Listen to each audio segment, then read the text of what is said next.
Hello. Ok, vamos a ver. Listos. Bueno, entonces estamos de vuelta, ¿no? Y empezamos, como decíamos, un módulo nuevo. Entonces, ¿qué era lo que habíamos dejado de tarea el viernes?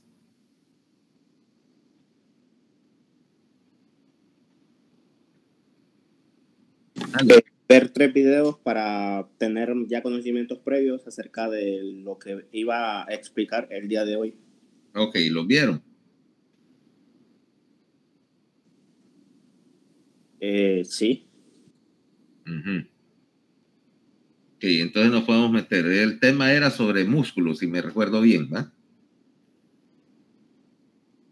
Músculo liso y contracciones musculares. Ok, correcto. Entonces, bueno, empecemos por ahí. Vamos a hablar entonces de la fisiología del músculo, ¿ok?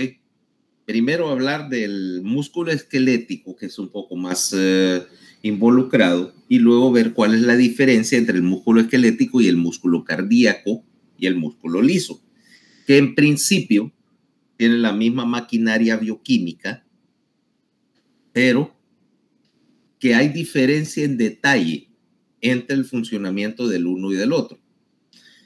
Primero, la idea debajo del músculo es que realmente es un tipo de motor electroquímico. Lo único que es lo que llamamos un motor lineal. ¿Okay? O sea, lo que pasa es que la mayoría de la gente, cuando yo les digo motor, están pensando en algo que da vuelta, en algo que da vueltas. Pero vos puedes diseñar un motor de tal manera que trabaje en un sentido lineal, o sea, de expansión y contracción. Hay unos cuantos de esos, de hecho. ¿Okay? Hay unos cuantos de esos motores de tipo eléctrico en uso. Voy a abrir aquí un poquito, espérate. Y pues la mecánica realmente es la misma. ¿Ok? Ahora, ¿cómo aplicarlo en términos de músculo? Porque el músculo tiene un par de diferencias. La primera es que, a diferencia de la mayoría de las funciones donde la contracción consume energía y la relajación es gratis, aquí la contracción y la relajación ambas requieren energía. Dos, que tenemos que ver que existe un mecanismo para hacer que este motor trabaje en una forma no solamente controlada, pues de que inicie la contracción cuando queremos, sino tener un mecanismo para garantizar que esta reacción se complete. Y tres, un mecanismo para garantizar el influjo del catalizador para toda la reacción, que en este caso nuevamente va a ser calcio. ¿Okay? O sea que gran parte de lo que vamos a hablar va a estar relacionado con los mecanismos que regulan la entrada y salida de calcio. Vamos a poner aquí la idea, espera, de un músculo. Permíteme un momentito, solo para poner las cosas aquí bien.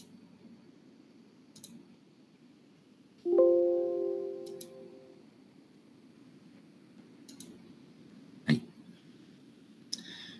Para poner, y entonces lo que tenemos acá es tu típica, esto no nos va a servir, tu típica fibra muscular esquelética, y es algo así. Mira, si tomas un músculo y todos los músculos esqueléticos son iguales, lo que va a diferir únicamente entre un músculo pequeño, por ejemplo, qué sé yo, el músculo del párpado, versus un músculo grande es el tamaño de la fibra, pero todos trabajan igual.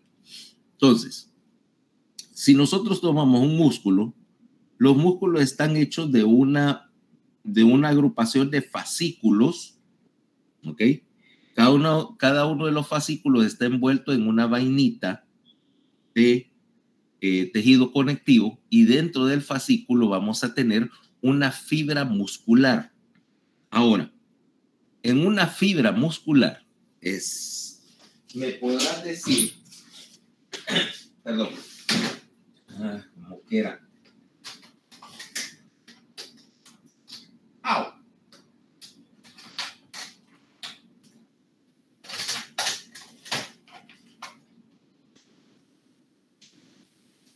En una fibra muscular típica, perdón, ¿me puedes decir cómo se ven al microscopio?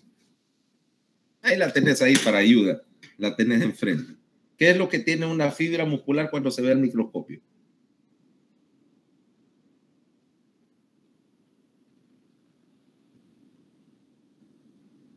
¿O cómo la distinguís?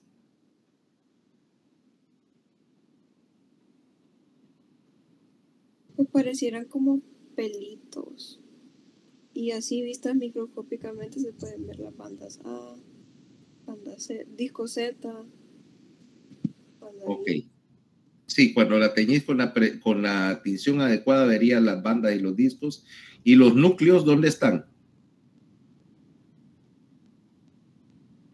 En la periferia. En la periferia. O sea que implica que una fibra muscular, de hecho, está compuesto por una cantidad variable de células musculares. Fíjate, fibra muscular y célula muscular no son exactamente lo mismo. Una fibra, de hecho, es una agrupación de células en una forma casi sincitial. Ok. Y el hecho de que esos núcleos estén en la periferia es porque todo el interior de la fibra y todo el interior de la célula está dedicado a almacenar o a organizar la proteína contráctil. Esta proteína contráctiles.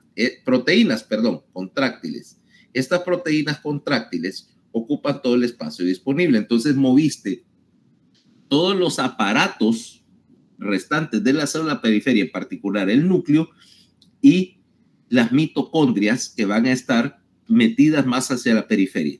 Ahora, si ves aquí esta fibra muscular, ves que en el interior de ella tenemos una miofibrilla, que es la unidad estructural dentro del músculo. Y ahí es donde ves esas bandas, discocetas, bandas A, bandas I, que son la representación del hecho de que las proteínas contráctiles, las dos proteínas contráctiles principales, están intercaladas, están así. Entonces, esta intercalación te vas a dar cuenta que es bien regular y que dentro del músculo todas las miofibrillas están por así decirlo, sincronizadas o puestas paralelas de tal manera que todas sus bandas coincidan. Eso hace que cuando se contrae el músculo, se contraiga en una forma, no es simétrica la palabra, sino se contraen simultáneamente, de tal manera que la suma de todas las bandas es lo que te da ese aspecto estriado del músculo, primero. Luego, ¿qué representan cada una de estas bandas? Dentro de aquí hay un pedazo ampliado, ves que hay 4 bandas distinguibles. Un disco Z, una banda A, una banda I y una banda H. Lo que estás viendo es que, en primer lugar, vamos a definir el término sarcómero, o sea, la unidad contráctil o el pedacito, esto que estás dibujando acá, es el motor.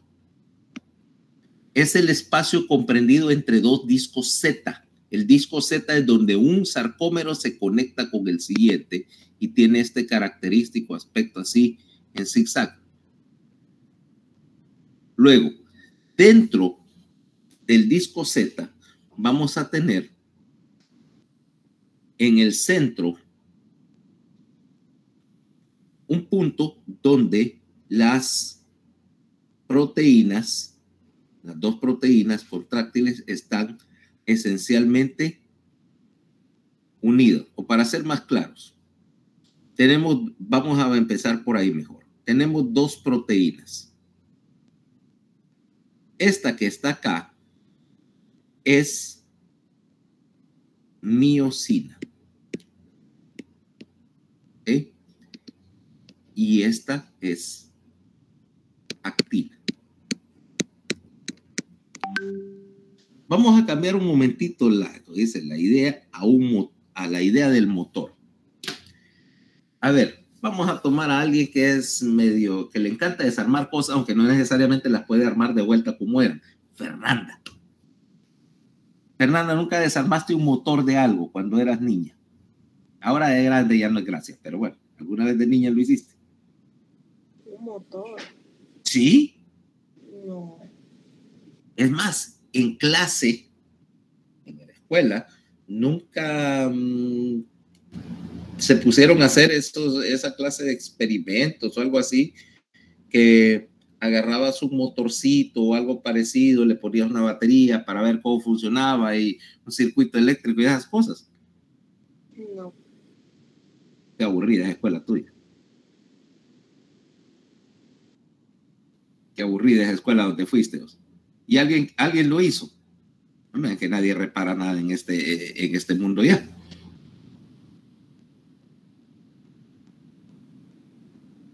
O desarma, por lo menos.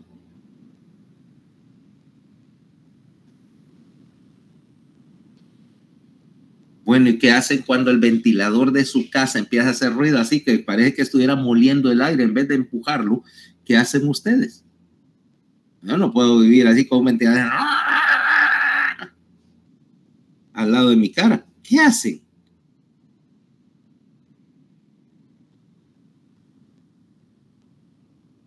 Trato de abrirlo y ponerle un poco de aceite. Bueno, entonces, cuando abrís ese motor, ¿qué tiene adentro?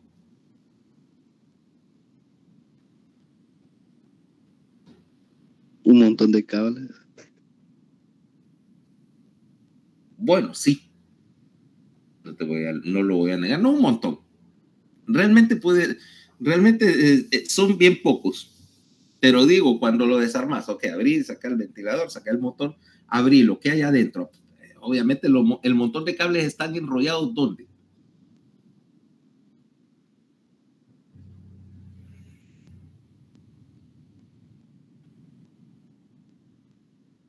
¿El rollo de cobre?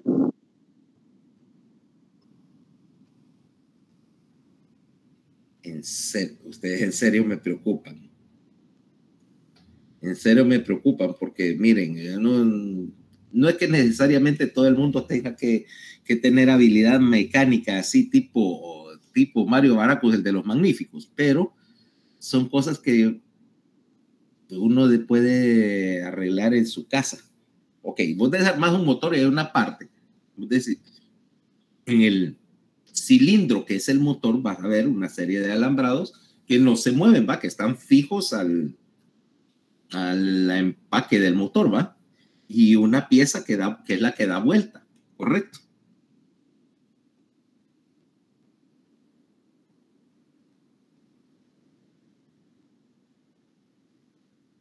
¿Correcto? Sí. No, en serio, me doy cuenta que ustedes nunca han desarmado ni reparado nada en su vida. Yo he quitado ya viene, doctor. Y los he puesto también. ¿Y vuelven a servir después de que los pones? Solo una vez no funcionó, pero de ahí sí. Bueno, algo es algo. Ok. Entonces, si yo agarro, y lástima que no tengo ningún motor acá, bueno, eléctrico, para desarmar, pero vas a ver que la pieza que da vuelta, vaya, ponerlo así, la pieza que da vuelta que se llama el rotor, y una pieza estacionaria que se llama el estator, ¿no? Cuando pasas corriente a través del estator, genera un campo magnético que mueve,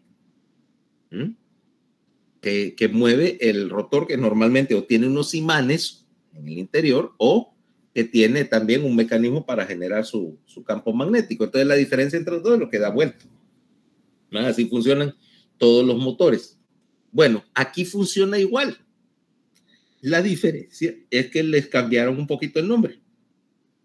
Tenés una parte fija, una proteína fija que se llama la actina y otra parte móvil que se llama la miosina. O sea, vos puedes deslizar la miosina sobre la actina para hacer movimiento y utilizar obviamente energía para hacer ese deslizamiento. Entonces, ¿qué es lo que tenés acá?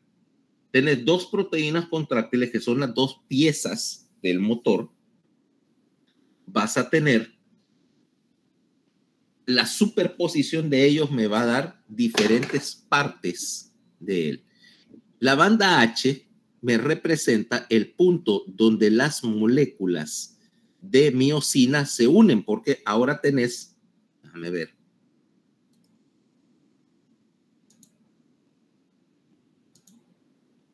dos moléculas. Mira, te lo voy a hacer en colores. Esta es la actina con A. Si esta es la pared de la miofibrilla, la actina está unida, esas son las bandas Z, y la actina está aquí, mira. Está fija, está amarrada a la pared del músculo. Si yo jalo sobre ella,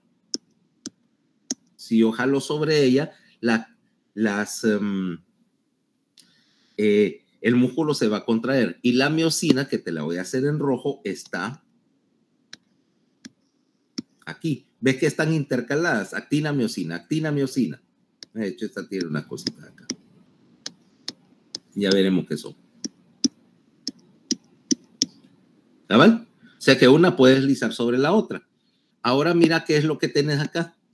Donde las dos moléculas de actina se unen es Z, ¿ah? Un disco Z.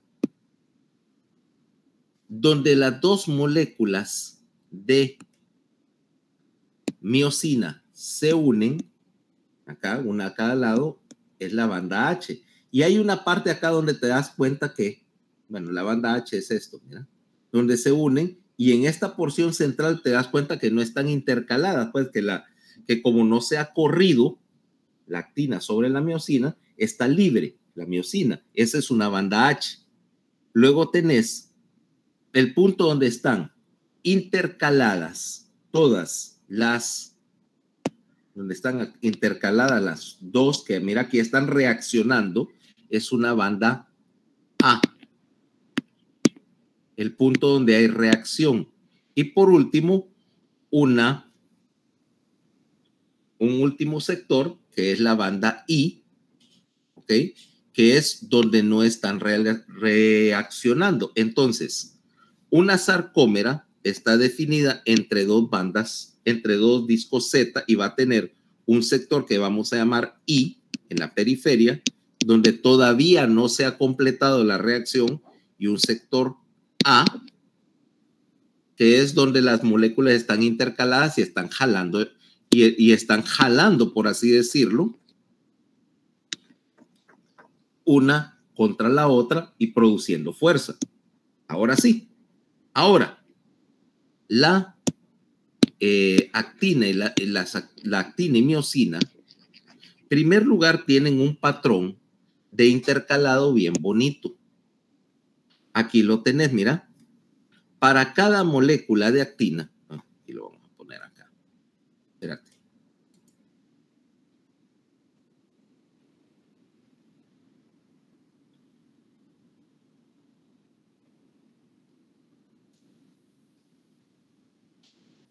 Cada molécula de actina, aquí la voy a hacer en azul, está rodeada de 6 moléculas de miosina. Y agarro otra actina, ve, perdón, azul.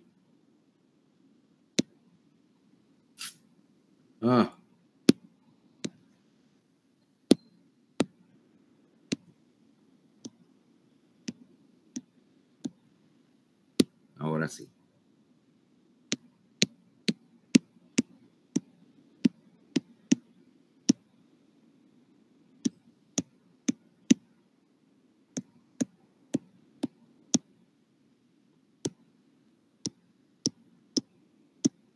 ¿Ves?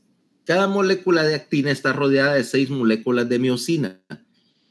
¿Por qué esto? Porque implica que como una jala sobre la otra, al tener 6 dispuestas radialmente alrededor de ellas, aquí lo ves un poquito mejor en esta ilustración del libro, mira, voy a poner color para que lo veas.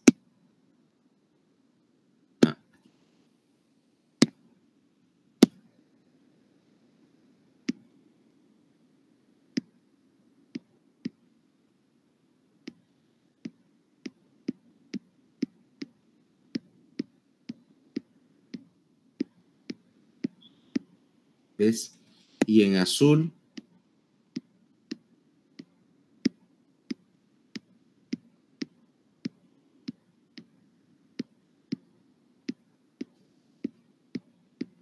ves el intercambio entre las moléculas de actina y de miosina. Como cada una está rodeada de varias, jalan en forma pareja, ¿ok? Eso te permite que si solo tuviera de un lado, jalarían para un lado y el músculo se torcería. Pero como está rodeado, hacen, mira, un túnel alrededor del cual la miosina se puede deslizar con la actina en forma simétrica para garantizar que el músculo jale en línea recta. Ahora, entre las moléculas de actina y de miosina vamos a tener otra tercera estructura intercalado acá, ahora en color negro, mira. Voy a tener una serie de túbulos que vamos a ver dentro de un momentito, el retículo sarcoplástico. Fíjate bien, el patrón de intercalado es bien bonito. O sea, si vos lo pones en colores, es como un patrón muy bonito. Yo siempre he pensado que se vería muy bien en una cortina de baño.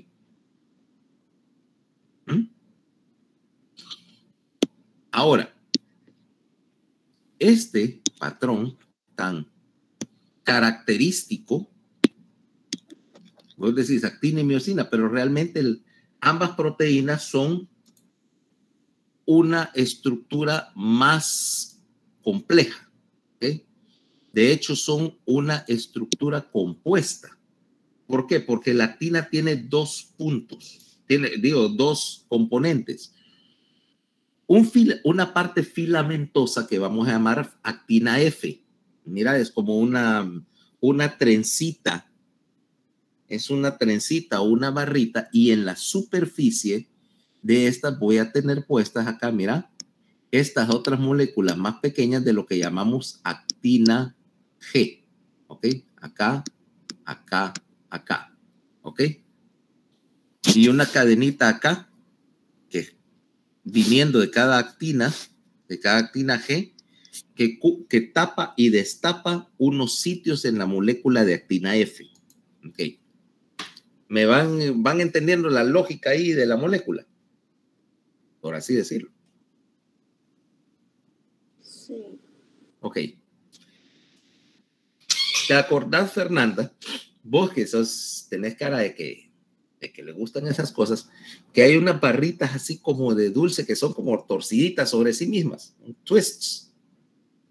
Ajá, sí. Ok, esa es la forma de una molécula de actina F. Ok. Es una varita, pero se va retorciendo sobre sí misma. ¿Ya?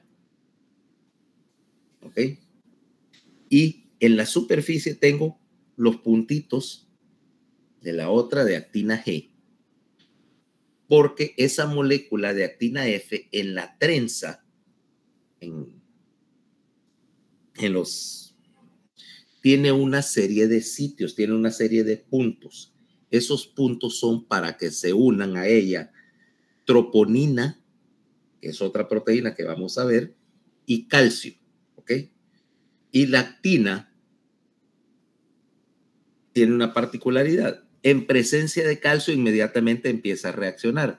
Pero si yo tapo o protejo los sitios para el calcio, la actina no puede reaccionar porque necesita de la presencia de calcio. Entonces, la actina G lo que está haciendo es corriéndose o moviéndose para destapar los sitios para el calcio o volverlos a cubrir. Si están tapados, no hay contracción. Si están, ¿cómo se llama? Si están abiertos, puedes tener contracción. Ok. Ahora veamos la otra mitad del asunto. Unidos a las moléculas de actina G, vas a tener otra molécula que no está visible acá, pero que vamos a encontrarnos, que se llama troponina. La troponina se va a unir a las moléculas de actina G. Acá, acá, acá o acá. Va a ser el sitio de unión para una tercera molécula llamada troponina, que va a ser la que controle la reacción entre estas dos. Bueno. Luego, las moléculas de miosina. Una molécula de miosina, bueno, un filamento de miosina, para ser claros, es un grupo de moléculas de miosina. Para ponértelo así.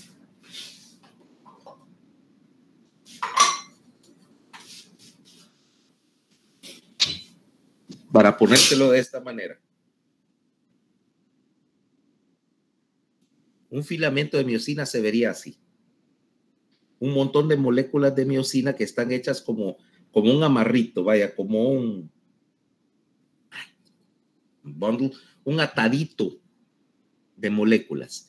Y cada molécula de miosina individual tiene dos partes. Es muy parecida a esto. Tiene una cadena lineal, que se llama meromiosina ligera y una cabeza de meromiosina pesada, igual que uno de estos isotopitos, ¿va? Una meromiosina ligera, que es una molécula lineal, y una cabeza de meromiosina pesada, con la diferencia que la cabeza no está en línea, sino que la cabeza está así. Mira. Se ven así. Ahora, esta cabeza de la meromiosina pesada tiene una bisagra.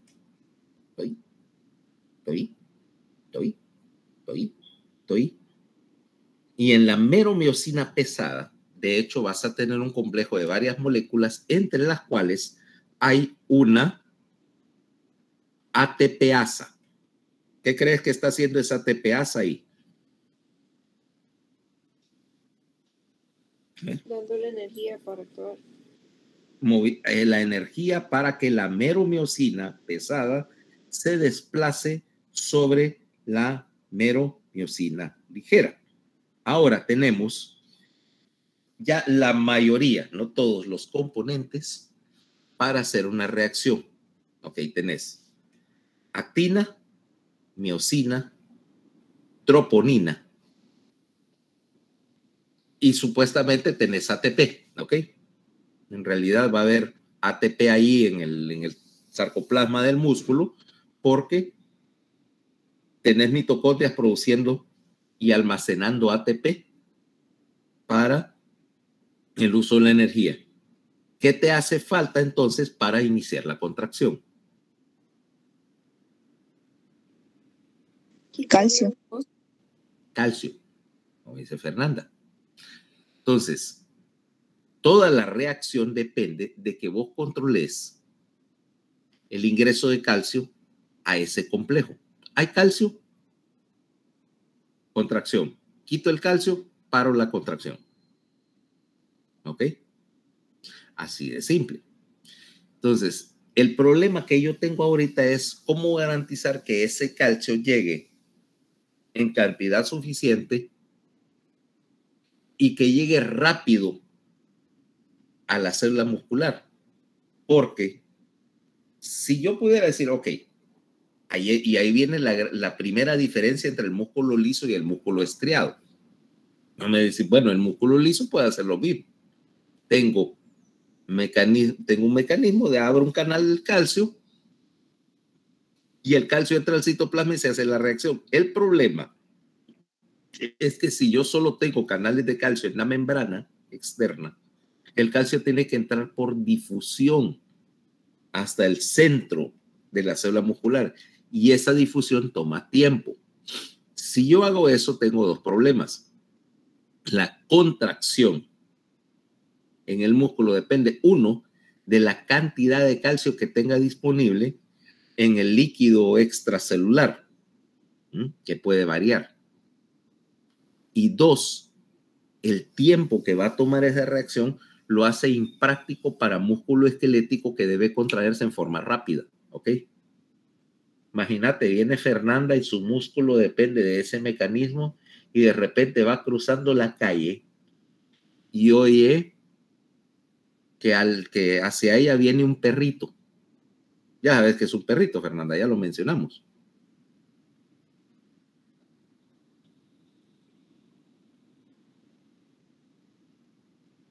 ¿No te acuerdas que es un perrito? Un bulldogcito plateado. Un toncito metálico y plateado que tiene una enorme rastra pegada en la cola. Ahí creo que por lógica tu músculo debería reaccionar rápidamente, ¿va? Sí. Porque si no, Fernanda va a quedar bidimensional, ¿va? Entonces, te das cuenta, para situaciones de emergencia como esas, el influjo de calcio por difusión no nos sirve, porque ese es un mecanismo para contracción lenta y prolongada. Yo necesito algo que pueda reaccionar en una centésima de segundo. Entonces, ahora lo que necesito es un mecanismo para que el calcio llegue en tiempo y forma y en cantidad al, ¿cómo se llama?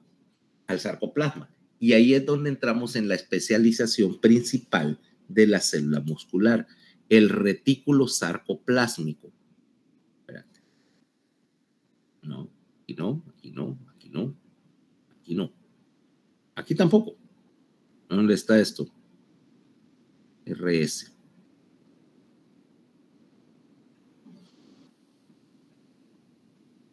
Demonios. Aquí.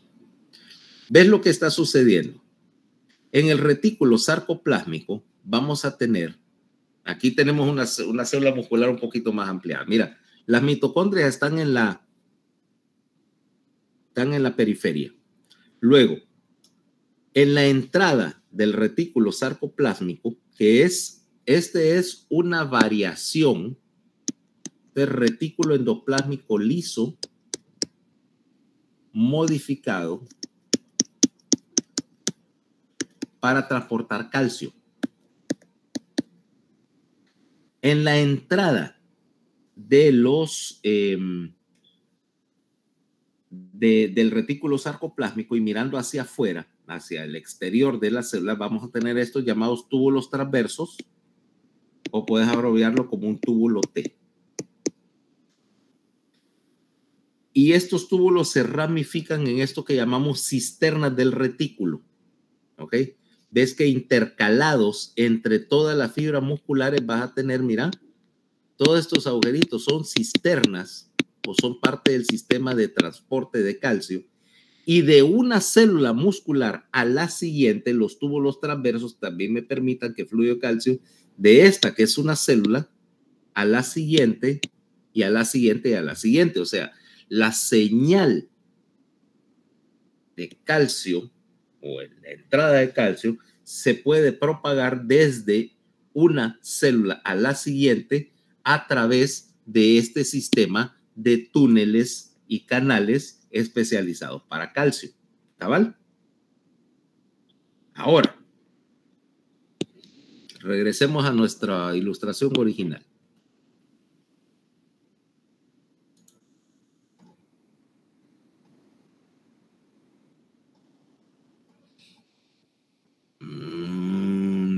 Acá. Ok. Ahora, ¿cómo ves? Entonces, ya tengo cómo distribuir el catalizador y ahora ya puedo ver qué es lo que sucede. Ah, me falta una cosa. Las moléculas de miosina. Las moléculas de miosina no están sueltas, no flotan sueltas, sino que están ancladas al esqueleto mediante estas pequeñas moléculas elásticas compuestas por una sustancia llamada titina. ¿Ok? Evitan que las moléculas de miosina se suelten de su arreglo tan precisamente ordenado. ¿Ok? Y que cuando estas moléculas de miosina se contraen, la titina, que es ligeramente elástica, al parar la contracción, regresa la molécula de miosina a su posición original. Es así como un resortito molecular que resetea la miosina una vez que terminó la contracción. Entonces, ahora, ¿cuál es el mecanismo básico entonces? Lo primero que tenés que hacer es, obviamente, iniciarlo mediante una señal. Y el músculo va a estar,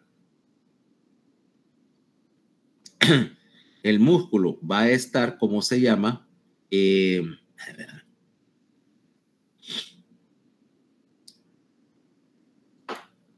Inactivo o esperando una señal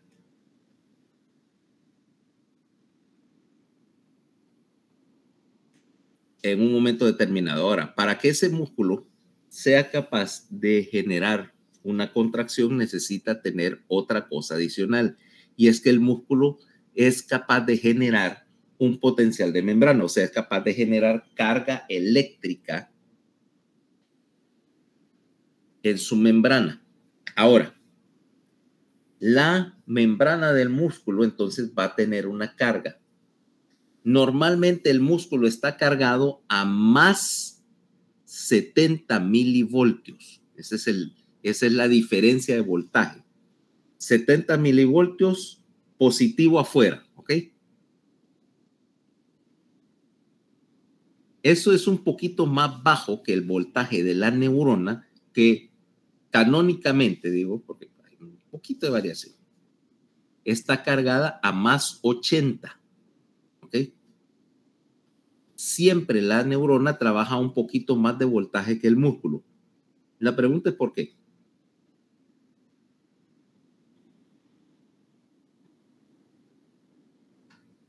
¿Por qué el nervio trabaja a más voltaje que el músculo?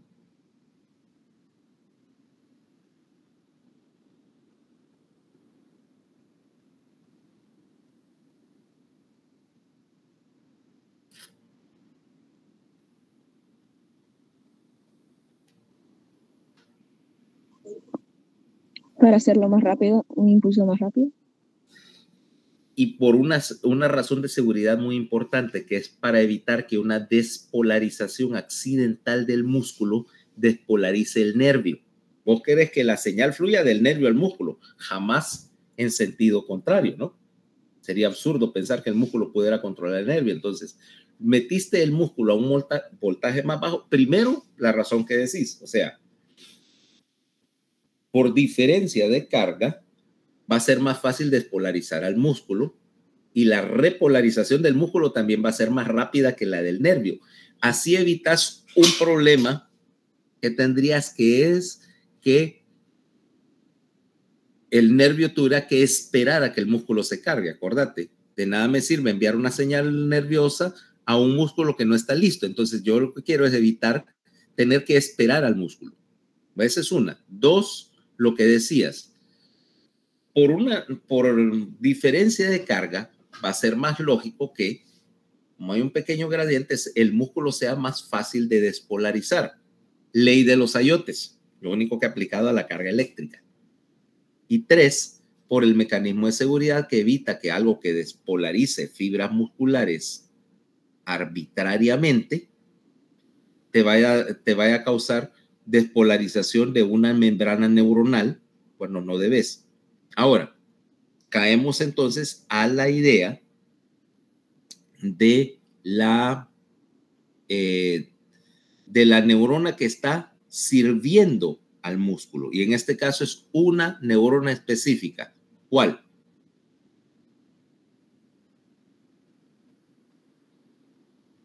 ¿Qué tipo de fibra está llegando al músculo para su control?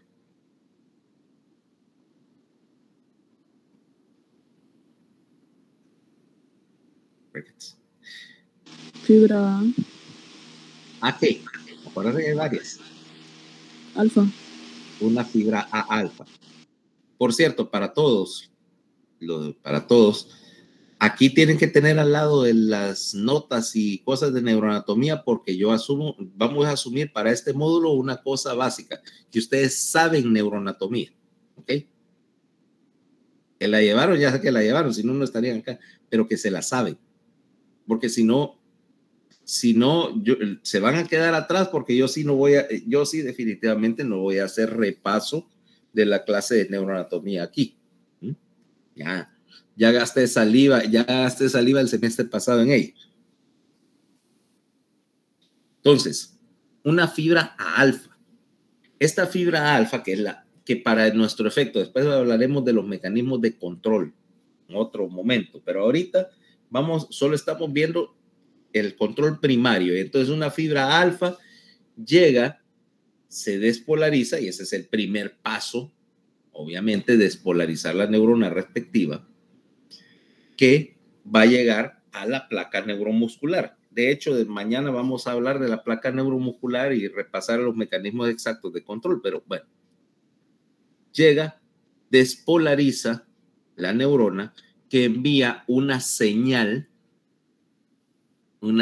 a la placa neuromuscular, y la señal es mediante un neurotransmisor específico, que en este caso siempre va a ser el mismo, que es, a ver, Dulce, ¿cuál es el neurotransmisor involucrado acá? ¿Cuál? Acetilcolina. Acetilcolina. Ok. Esta acetilcolina va a abrir una serie de canales de sodio en la membrana de la célula muscular, con lo cual va a hacer un mecanismo de cascada. El canal de sodio es abierto y empieza a descender el voltaje desde 70 milivoltios para abajo. 70, 60, 50, 55, y en 55 milivoltios va a abrir un segundo tipo de canal, lo que llamamos un canal de sodio-calcio, que deja entrar una pequeña cantidad inicial de calcio al sistema. Y esto ayuda a que el voltaje se reduzca aún más, ¿ok? Fíjate, con canales de sodio, bueno, y lo describíamos el otro día, con canales de sodio exclusivamente, el problema es que necesitarías una cantidad enorme de canales de sodio para arrancar la despolarización de la membrana. Y arrancar una cantidad enorme de canales de sodio implicaría tener una cantidad grande de acetilcolina. Entonces la cosa se está volviendo cara.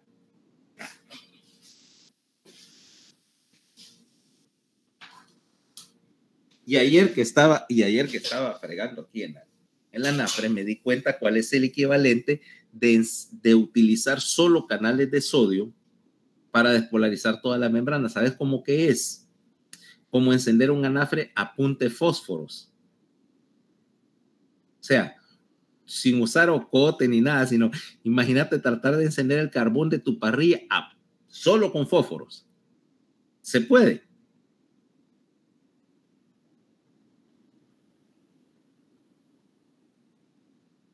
Sí se puede, si sos lo suficiente necio y tenés suficientes fósforos, ¿va? Pero no te va a salir un poco caro. Pues sí, va a salir a expensas de quemarse la punta de los dedos. Fernanda, de quemarse la punta de los dedos, tal vez. No, pero lo que estoy diciendo, a expensas de quemarte tu presupuesto de la semana en fósforos. Porque no, yo lo que haría es agarrar un montón de fósforos, ponerlos así como la pirámide de fósforos y encender uno para encender los demás. Y ahí tengo una gran llamarada. El problema es que ¿cuánto fósforo voy a ocupar en eso? ¿Ah? Es caro. Hay maneras mejores. Sí, tener un anafre de gas, tal vez. Prefiero hacerlos en la estufa. Los anafres de gas no sirven para que la comida no tiene sabor. No tiene sabor. Porque parte de lo que le da el sabor a la comida es los compuestos que se desprenden del carbón que se está quemando. ¿En tu casa tienen parrilla de gas? Sí. Nunca me gustó, como te digo, yo soy En ese sentido sí siento que hay diferencia. Sí siento que hay diferencia. Además es mucho más divertido agarrar y encender fuego con a la manera tradicional, con ¿cómo se llama? Con carbón, con una rajita de ocote y medio galón de solventes todas para darle un solo fogonazo.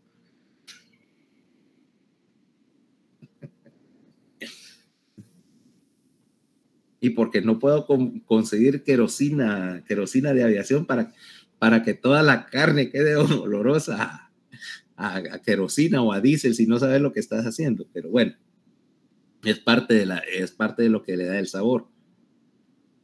Mira, para esa gracia, como la salvajada de una vez que me sobraron un montón de cohetes y pirotecnia de la Navidad, y se me ocurre encender un anafre, pero en vez de usar ocote, voy a usar pólvora. hubieran visto la explosión que se formó. Y no tenía 9 años, por cierto. Fue hace relativamente poco.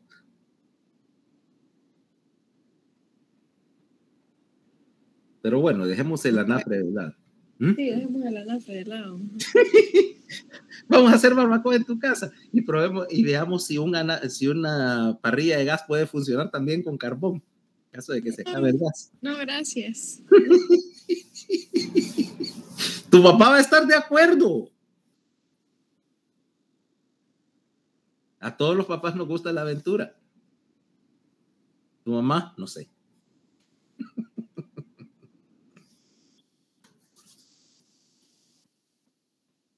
Ok, entonces, volviendo al tema. Yo estoy utilizando un mecanismo por pasos porque el canal de sodio sencillamente me va a iniciar la despolarización, pero realmente hay muy poca acetilcolina como para que sirviera para iniciar todo el proceso. Sencillamente utilizas el canal de sodio movido por acetilcolina para hacer un arranque inicial, activar los canales de sodio-calcio que permiten que el voltaje descienda aún más y descienda alrededor de más 40. A más 40 se van a abrir todos los canales de calcio y el voltaje de la célula muscular ahí sí cae a cero, se despolariza del todo, con la ventaja de que en el interior, en el centro de la placa neuromuscular, vas a tener también la salida de un montón de esos túbulos transversos que te mostré. Todas las cisternas están conectadas a la placa neuromuscular.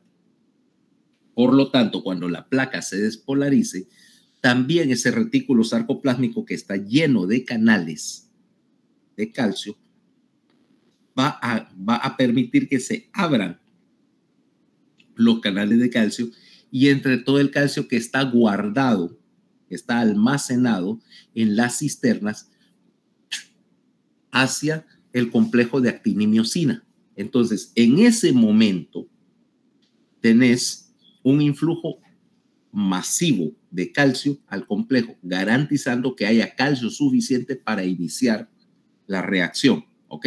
O sea que la despolarización de la membrana, de hecho, es un proceso por pasos. Obviamente, estos pasos ocurren sumamente rápido para que todo sea eficiente, pero básicamente metes sodio para abrir canales de sodio-calcio, metes un poco de calcio para bajar aún más el voltaje y abrir los canales lentos de calcio, que no lo son tanto, para dejar que entre el calcio suficiente para completar la reacción. Ahora, ¿cómo ocurre la reacción? Una vez que encontraste calcio en el complejo actina-miosina, el calcio se va a unir a una molécula de estrés. Más específicamente, se va a unir a la troponina. Y la troponina, ahora que está unida al calcio, a su vez se activa.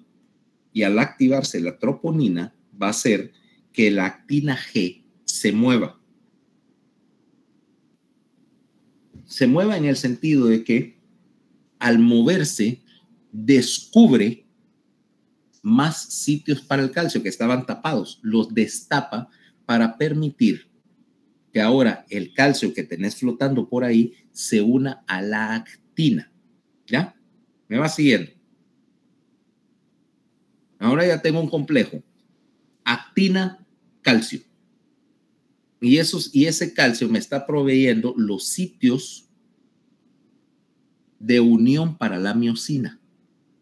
Mientras tanto, en la miosina está ocurriendo otra reacción que... espérate, antes de llegar a la miosina. Esta unión troponina, actina G, calcio, consume un poco de energía. ¿Ok? Necesitas utilizar algo de ATP para que la actina G se mueva. Una pequeña cantidad para proveer la energía para que destape los sitios. ¿Ok? Pero es todavía la mínima cantidad del ATP que vas a consumir. Mientras tanto, en la miosina, decíamos, tenemos dos cosas. Una, se va a unir calcio, a la meromiosina pesada. Y al unirse el calcio a la meromiosina pesada, va a activar la ATPasa de la miosina. ¿Ok? Estás ahora activando este calcio mediante esta meromiosina pesada y esta ATPasa mediante esta reacción, y entonces la ATPasa agarra los dos grupos fosfato que le sacó donde está la energía y se los pasa a otra enzima que está unida a la cabeza de la meromiosina, una enzima llamada quinasa de miosina. Y la quinasa de miosina, ¿qué va a hacer? Es una quinasa. ¿Qué hace? Va a activar la miosina, ¿no? Exacto, va a fosforilar la cabeza de la miosina, agarrando el fosfato que agarró el ATP y pegándolo a la cabeza de la miosina. Cuando pase eso, la cabeza de la miosina, te dije que tenía una bisagra. Ok.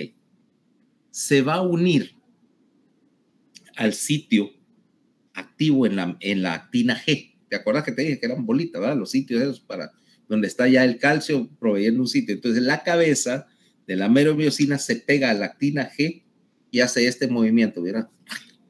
¿Ah? Porque tiene una bisagra. Entonces al pegarse, ¡tácata!, se mueve.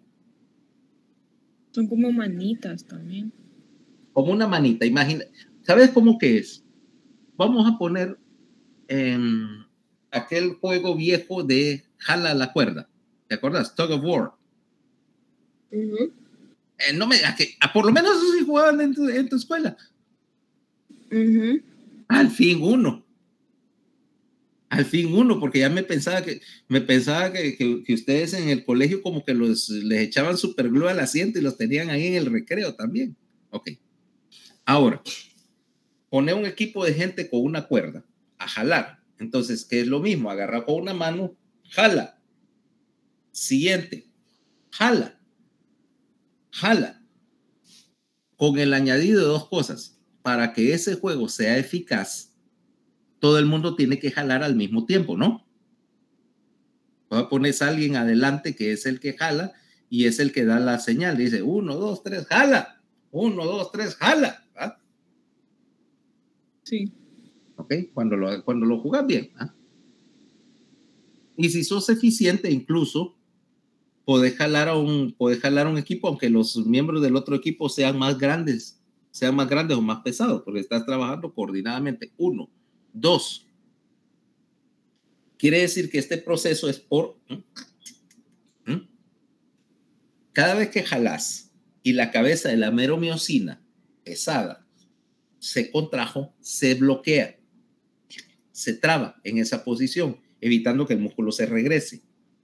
Y luego necesitas más ATP para volver a fosforilar la cabeza, que regrese a su posición y vuelva a jalar.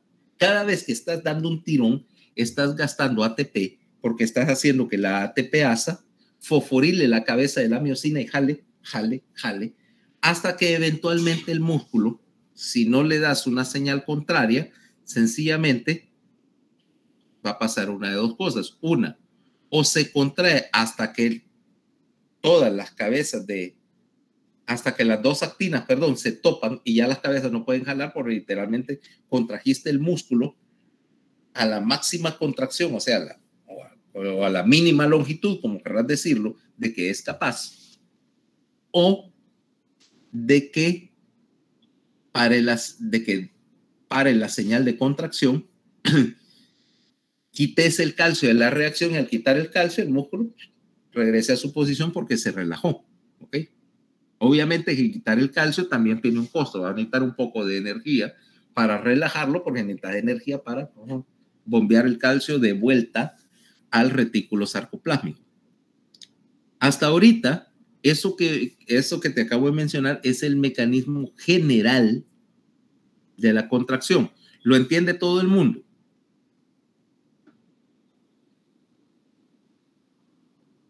Para meterme a ver los detalles, porque aquí hay detalles que son diabólicos a veces. Repito, habiendo calcio, van a pasar dos cosas a la vez.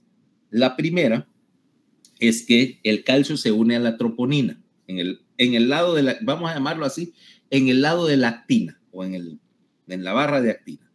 El calcio se une a troponina, la unión calcio-troponina, a expensas de un pequeño gasto de energía, se une a la actina G y hace que la actina G destape todos los sitios en la actina F para que se una más calcio. Acuérdense, la meromiosina, que va a reaccionar con ella, necesita o busca la presencia de calcio para tener de dónde agarrarse, por así decirlo. Mientras tanto, en el lado de la miosina, el calcio se une y activa dos cosas. Primero, la ATPasa de la miosina, que va obviamente a consumir ATP para sacarle el fosfato. Y ese fosfato lo va a utilizar la quinasa de miosina para fosforilar la cabeza pesada de la meromiosina. Una vez que esta cabeza se fosforiló, como decíamos, está en una bisagra, se va a mover, se va a enganchar al calcio y a la actina F y jala. Jala y se traba. Luego viene y se repite el ciclo. Más ATPA, más ATP, más otra vez se fosforila la cabeza, bisagra, jala, hasta que o tope, porque ya se acortó todo lo que se podía contraer, o deja de haber señal del nervio hacia el músculo, la membrana se repolariza, sacas el calcio y como ya no hay calcio ahí para continuar la reacción, el músculo se relaja. Ese es el principio esencial de trabajo en todas las fibras musculares. ¿Ok? Donde vamos a ver va a ser las diferencias entre una y otra. Ahora sí estamos todos claros. ¿No le queda duda a nadie? Bueno, después no es que. Entonces vamos a ver. Entremos en el detalle. Como ves, esto implica que todo este proceso que te dije te va a dar un mecanismo de deslizamiento. Y aquí tenemos los dos estados posibles de una membrana, de una miofibrilla. Arriba está relajado y ves cómo la banda I es bien ancha porque tenés un montón de actina y miosina que están en el estado relajado, están sin reaccionar y por lo tanto tenés un montón de actina que está descubierta, por así decirla, o desreaccionada. Y eso es una banda I ancha. Mientras que cuando contraes, aquí está contraído al tope, la banda Z se reduce porque casi no tenés actina libre. ¿Ok? No tenés actina libre y la banda A, que representa ¿cómo se llama? Que representa el punto donde hay reacción, se ¿cómo se llama? Se extendió a expensas de la banda I. Relajado, contraído. Entonces, si nosotros vemos en más detalle estas moléculas de miosina, que son las franjas más gruesas ahí, ves que de hecho una molécula de miosina es un dímero. Un dímero quiere decir que esa descripción de cadena ligera y cadena pesada vamos a explicarlo más claramente acá. La cadena pesada en realidad de la miosina, que hay una, ¿cómo se llama? La cadena pesada es doble. Hay dos cadenas pesadas formando una trenza y acá la porción final de la cadena pesada, que es esta línea roja, se tuerce sobre sí misma, se enrolla para hacer la cabeza pesada de la miosina. Y cada una de estas cadenas pesadas, ¿ok? De la meromiosina pesada, tiene dos cadenitas ligeras que forman parte de la cabeza, ¿ok? Entonces, cada una de estas cosas, de estos ensambles, cada uno de estos A va a ser una de esas cabecitas que ves en B y ves cómo cada, ¿cómo se llama? Cada filamento de miosina tiene un montón de estas, unos cuantos centenares de moléculas de miosina para hacer la fibra. Cada molécula tiene su bisagra, que está aquí, este punto donde se unen las cadenas ligeras a la cabeza, esa sería la bisagra, y cada cabeza acá tiene los puentes cruzados, que es el punto de la molécula que va a reaccionar con el calcio que está unido a la actina F. ¿Cabal? Aquí lo ves más claro, dónde va a reaccionar estos puentes cruzados. En esos puntos activos, ¿ok? En esos puntos activos que son los sitios para la unión del calcio y del puente cruzado. La tropomiosina, ¿ok? Que es, la actina F, que es la cadena lineal, la actina G, que está aquí, haciendo complejo con la troponina que se une a ella, ¿correcto? Y una molécula adicional llamada tropomiosina, una fibrita, que es en donde realmente están los sitios activos. O sea, la actina F es la trenza, de esa de rosado y blanco, mientras que la tropomiosina es una cadenita pequeña que está escondida entre las dos mitades de esa trenza y que es la que tiene los sitios activos y está a su vez unida al complejo troponina-actina G. ¿Okay? Entonces ahora tenés actina F, que es el esqueleto, y el complejo tropomiosina-actina G, que es el punto donde se va a unir la miosina, donde están los puntos activos esos donde se une el calcio y la cabeza pesada de la meromiosina. ¿Van todavía conmigo? Yo lo digo muy silencioso, no sé si es que o están literalmente en la cuarta fase de la luna. Aló. Ahorita no le voy a poder contestar porque ando manejando, pero sí. Pero estás en audio, no espero que no estés viendo una pantalla mientras manejas, eso es una mala idea. No estoy viendo la pantalla, solo es audio. Ok, sí, esa es una mala idea. Vas para bioquímica, ¿va? Entonces, sí, dijimos que el lunes y martes era bioquímica. ¿Ver? Cabal. Ok, entonces, bueno, 5 minutos para terminar, entonces, para que puedan llegar a clase de bioquímica. Y no hagas eso de manejar mientras escuchas. Le vas a dar algo. ¿Sí? Entonces, más o menos uno de estos, cada uno de estos fragmentos de miosina, como ves, está trenzado y, como te decía, hay unos cuantos centenares de moléculas de miosina para hacer ese dichoso fragmento. En total, todo este fragmento que mide unas 1.5, 1.6 micras en total está listo para contraerse, menos la parte central, porque aquí en esta parte central, si lo ven en el dibujo, aquí es donde están precisamente estos puntos de intercalamiento, ¿va? Y aquí no hay contracción, porque es el sitio donde se une una a la otra y el citoesqueleto, y porque aquí no hay cabezas, de miosina para poder completar la reacción. ¿Okay? O sea que no toda la molécula de miosina es utilizable.